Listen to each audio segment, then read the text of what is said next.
Welcome to another video, man. I'm coming to y'all right after the Saints Jaguars preseason game, and I was like, you know what?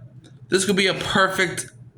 This could be a perfect time to make a 5 burning questions for ahead of the 2025 season video. Now,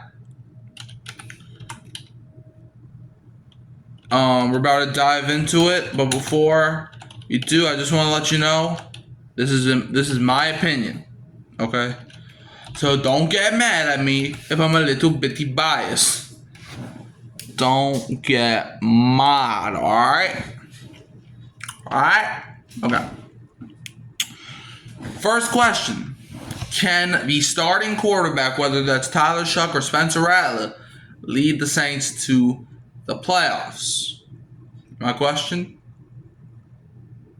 is yes, baby. Yes, baby. We gang in there this season, man. Look, I understand.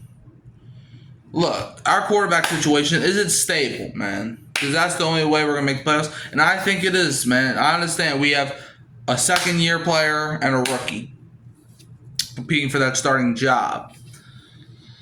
However, both of these guys in the preseason looked solid. Okay, and let's look at their preseason statistics. This is with two games of game film. Where Spencer Rattler was 25 for 35, 71.4%, 252 yards, 1 touchdown, 1 interception so far in the preseason. And that only touchdown came late in the Jaguars game. And Tyler Shough was 24 for 34, 70.6%, 231 yards, 1 touchdown, 1 interception. So they kind of, they're kind of playing like around the same ballpark, And this is before we play the Broncos Saturday. So the first question I think, can the starting quarterback lead us to the playoffs? I think is yes. Next question. Will the Saints defense? Oh, yes, babe. The defense that had 2 interceptions today, that had a forced fumble and a fumble recovery today. That defense. Can the defense with Demario Davis, Kool-Aid McKinstry,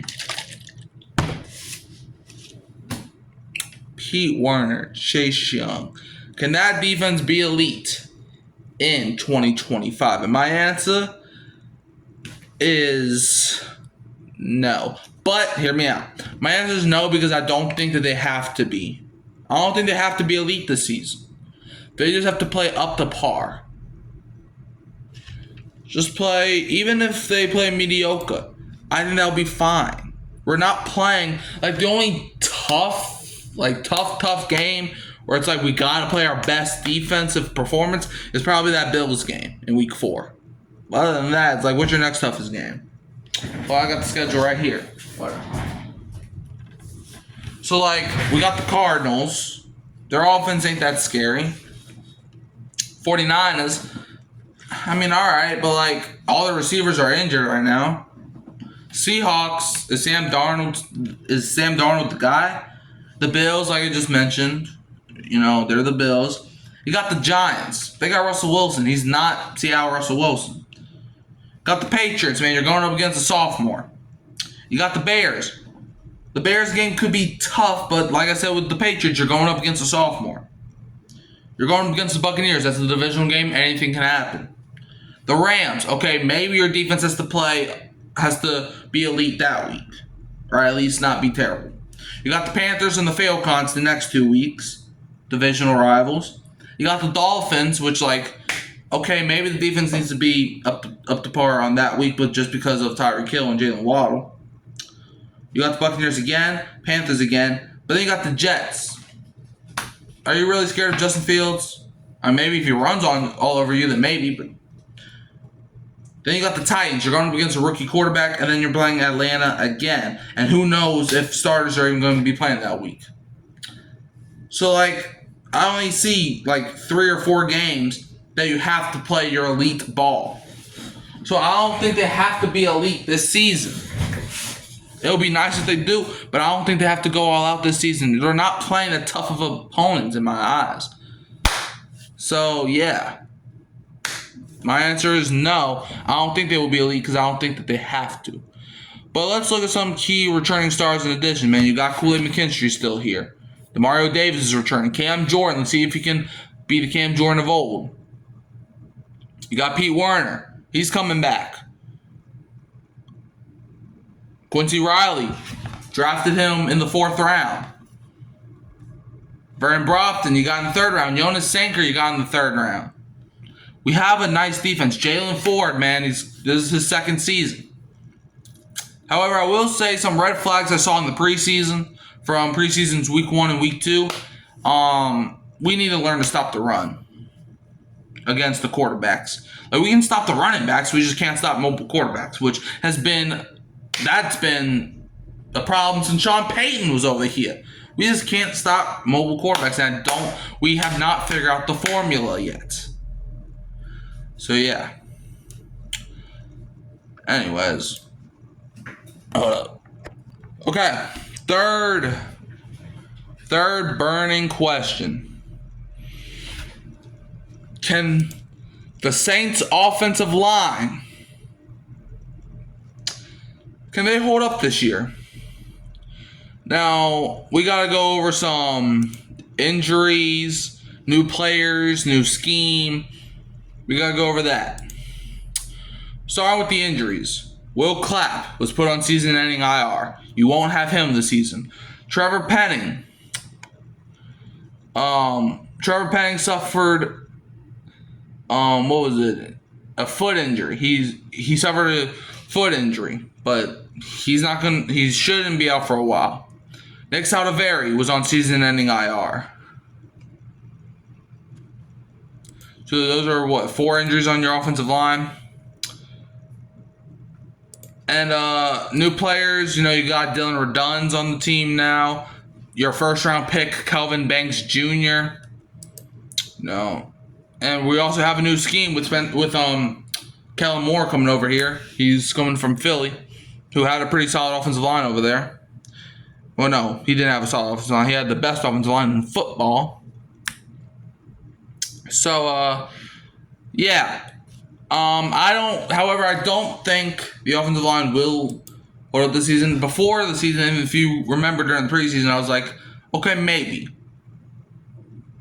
But then it's like, bruh, there's been some plays. I think the offensive line could be decent. I think this might be our best offensive line we've had in years. But we still have to just pump the brakes on that a little bit. But I do think our offensive line will be able to be better. I just don't think it's going to be holding up I do think we drafted our future Teron Armstead and Ryan Ramczyk replacements already. With, I think we have our new franchise tackle duo with Kelvin Banks and Talise Fuaga. So, yeah. Next one. A breakout player watch. Who's turning heads in camp? We're going to be talking about the rookies, standouts, and surprise stars. So first, I want to go over 3 rookies that what I've been hearing have been doing pretty well in camp. Okay. Hold on, let me find it. Tyler Shuck. A lot of people are saying he's doing bad. He's playing like a rookie. Okay. Tyler Shuck. Kelvin Banks Jr., who we just talked about. And Fadil Diggs. We got Fadil Diggs in the 7th round. That man's a baller. 7th round, y'all. 7th. And he's playing like a 3rd rounder.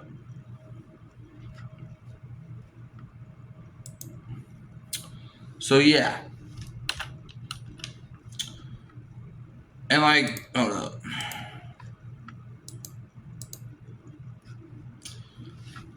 But, alright, but yeah. But yeah, that's all I really want to talk about training camp. But also, I want to give y'all a breakout player that I think y'all should watch for this season. Mason Tipton. And that goes with also the preseason games as well.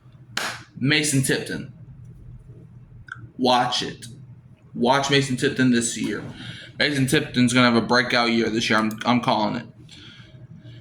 All right, and last question before we head out. What is the ceiling for this team in 2025? Where we'll be giving our realistic record predictions and our NFC South competition. Now, I'm not going to go game by game because I already did that.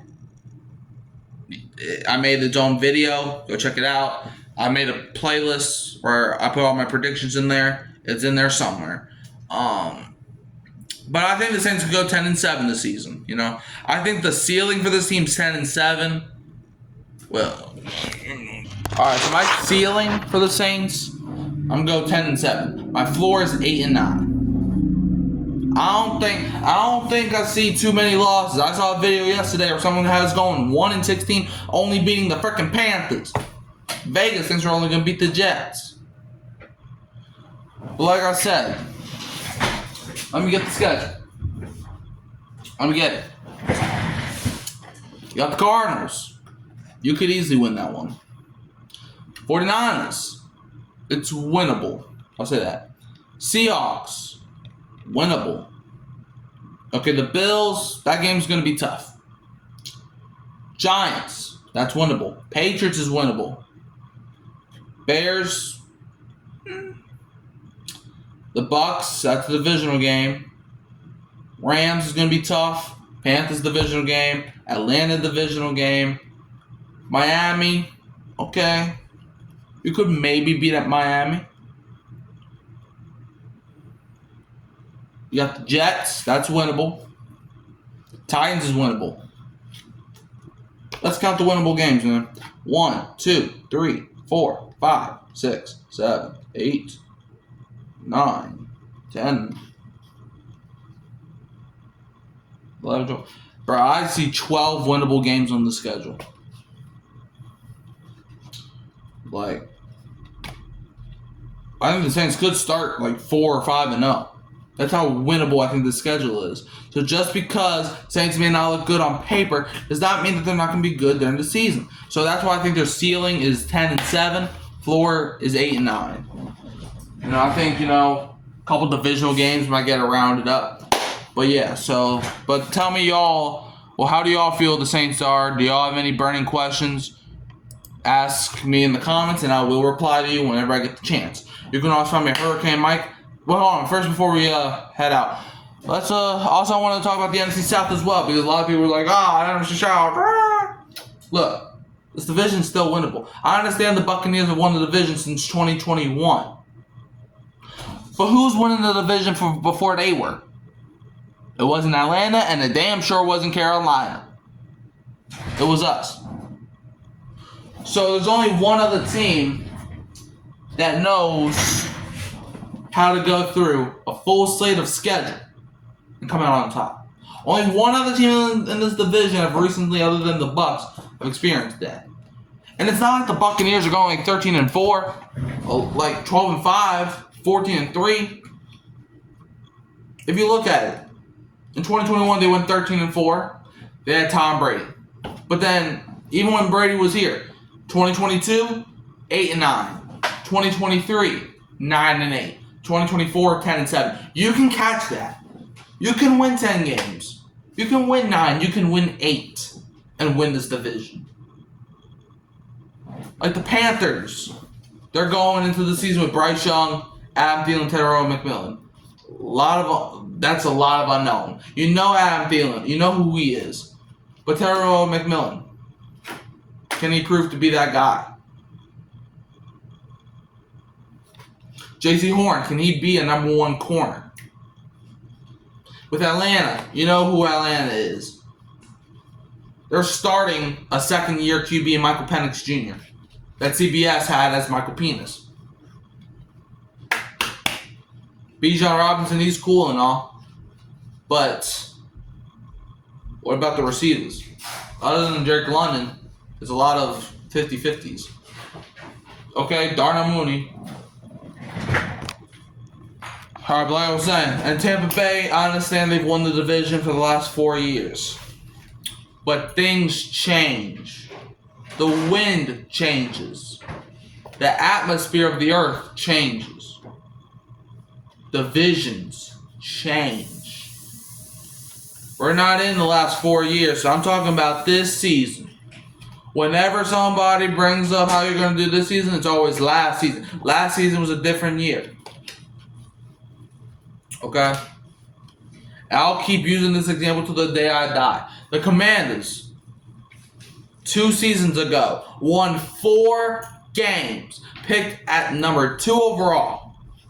And this season, this last season, they go to the NFC Championship. Seasons change. Just because we don't do good one year don't mean we're not doing good the next. I understand we haven't made the playoffs since Drew Brees. I understand that.